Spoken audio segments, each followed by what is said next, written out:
Once upon a time, in a little town called Beggar, life was as good as it gets. The people there were like one big happy family. They were united and kind-hearted. You could leave your door wide open and not a single thing would be stolen.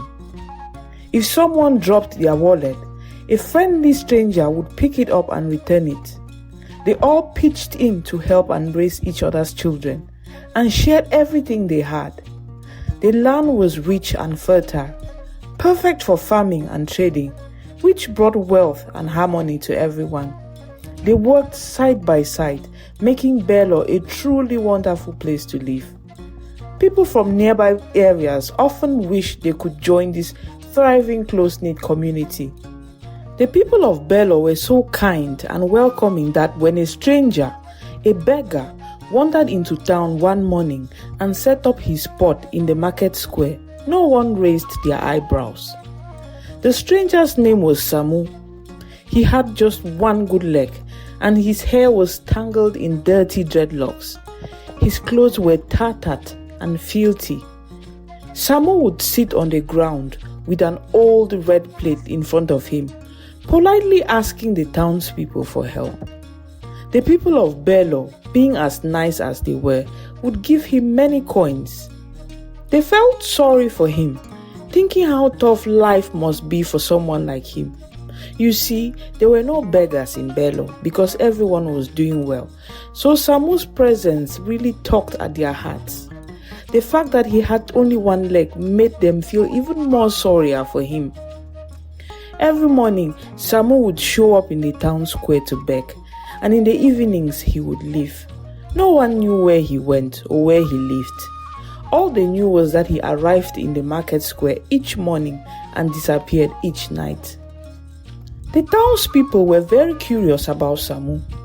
No one knew anything about him, and they wondered what had happened to his leg, where he came from, and why he was begging. One man in particular, named Ankini, was especially curious. Ankini owned the biggest shop in town, and Samu had set up his begging spot right in front of it. Whenever business slowed down and Ankini had some free time, he would bring a stool outside and sit next to Samu. He wanted to know more about this mysterious stranger and learn his story. The two men soon became friends. At first, Samu did not say much, but Ankini was persistent. He would share his lunch with Samu or bring him treats from his shop, always asking questions. Finally, many weeks later, Samu opened up and told Ankini his life story. Samu had once fought in the military and lost his leg in battle. His wife had died from a terrible disease, and his life had gone out of control since then. They had no children, so Samu was all alone. Ankini felt very sorry for Samu and spread the word about his sad story throughout the town. The townspeople, moved by his tale, went out of their way to be extra kind to Samu, giving him whatever they could spare. Samu was a kind and polite man who always smiled and thanked anyone who gave him coins. His friendliness, coupled with his sad story, touched the hearts of the town people, and they decided to do even more for him. Ankini became their spokesman. One day, Ankini sat down next to Samu and excitedly told him that the townspeople had decided to offer him a house and a job so that he would not have to beg anymore. But Samu's reaction was not what Ankini had expected. Instead of jumping up in joy, Samu's face fell and he shook his head. He thanked them for their generous offer but said he could not accept it. He did not explain why, leaving Ankini and the townspeople baffled. However, they respected his decision and left him alone. Some even thought Samu was just being modest. Weeks went by and strange things started happening in Beggar. Heavy rains destroyed the crops, strong winds tore off roofs, and many people fell ill. The soil became infertile, and neighboring towns stopped doing business with them. The once prosperous town began to crumble. Crops failed, Businesses struggled and the people grew poorer. Bello went from being the richest to the poorest town in the region in a very short time.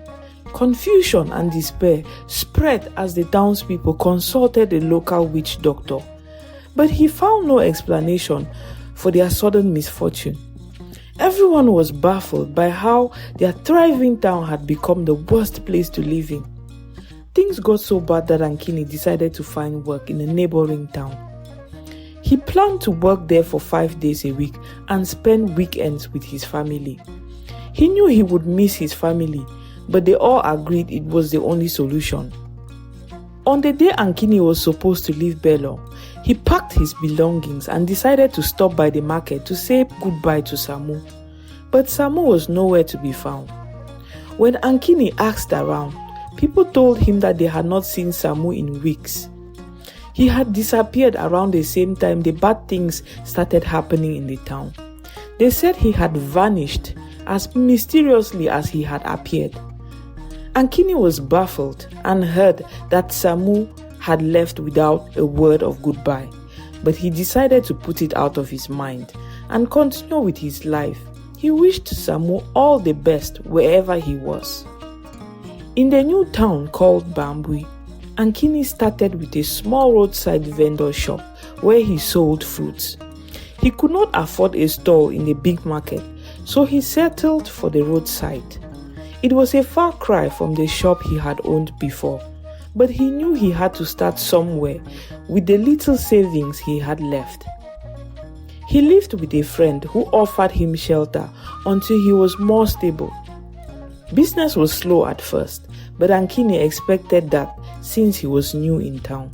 He worked diligently, always keeping in mind that he had a family to take care of. One day, as Ankini was setting up his stall, a very fancy car drove down the road and stopped just a few feet away. Ankini thought the owner must be very rich to afford such a car.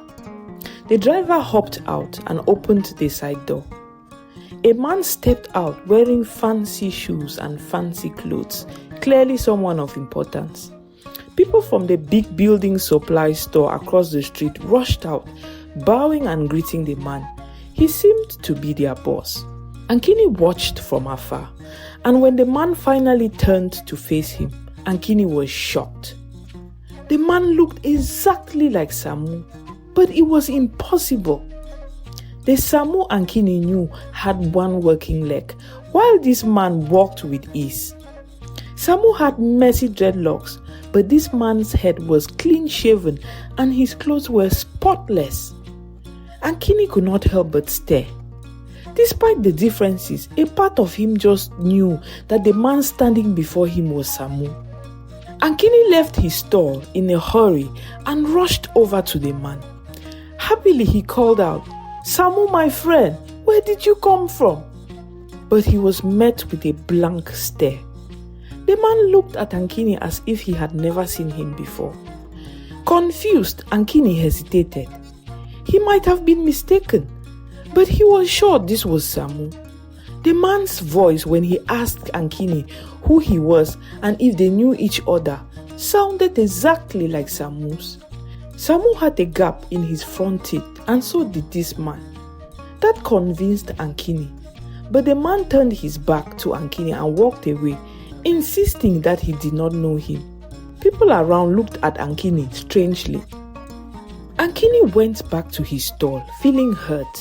Part of him wanted to believe he was wrong, but the bigger part, a gut feeling, told him that the man he had just spoken to was Samu. He asked the other vendors if they knew the man who had walked into the thriving construction business opposite them. They all said his name was Boss and that he owned the building construction company. He was the richest and most respected man in the town. None of this made any sense to Ankini, and it was all he could think about. He could not get the rich man out of his head, nor could he stop thinking about Samu. He was convinced they were the same person. But how was that possible? It made no sense at all. A few hours later, when the rich man exited the building and got into his car, Ankini could not contain his curiosity any longer. He hopped on his motorcycle and followed the car, trying to be as sneaky as possible. It was risky, but Ankini knew he would not be able to rest until he knew for sure. He did not have a clear plan. He just felt he had to follow the man. The fancy car drove across town and into the grandest mansion Ankini had ever seen. The house was so big and beautiful, it took his breath away. How could Samu, because in his mind the man was Samu, afford such a place? It made no sense. When the car drove inside the gate and disappeared, Ankini pulled over and knocked. The gate man opened the gate and rudely asked Ankini who he was and what he wanted. Ankini, dressed in his simple trader clothes, was dismissed as unworthy. Just then, Ankini heard Samu's voice asking the gate man who was at the gate.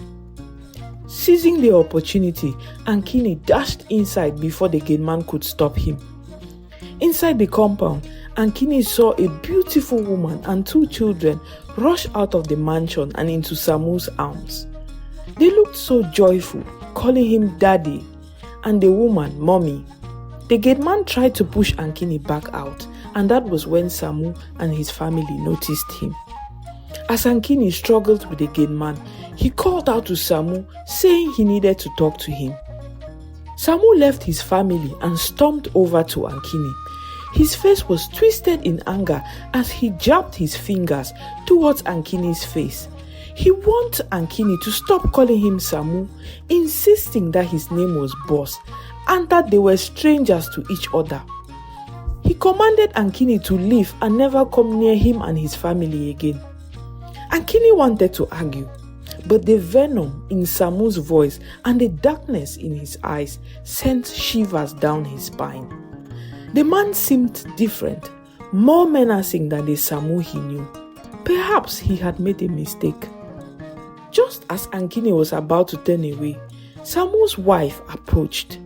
She introduced herself kindly and asked Ankini his name. She extended an invitation for him to join them for dinner, surprising Ankini. Samu seemed uncomfortable, but it seemed he could not refuse his wife's request. She assumed Ankini was a hungry beggar, which made Ankini feel uneasy, but he reluctantly accepted.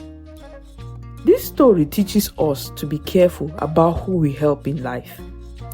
While helping others is good, we must be mindful of their intentions.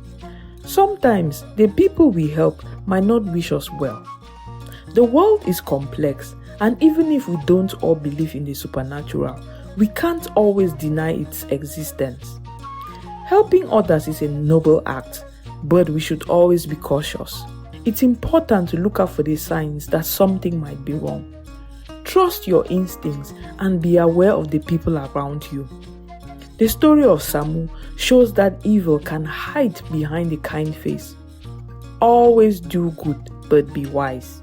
Make sure your kindness doesn't make you a target for those who seek to harm. The world has many layers, and it's important to be aware of them. Remember, true kindness comes from understanding and awareness.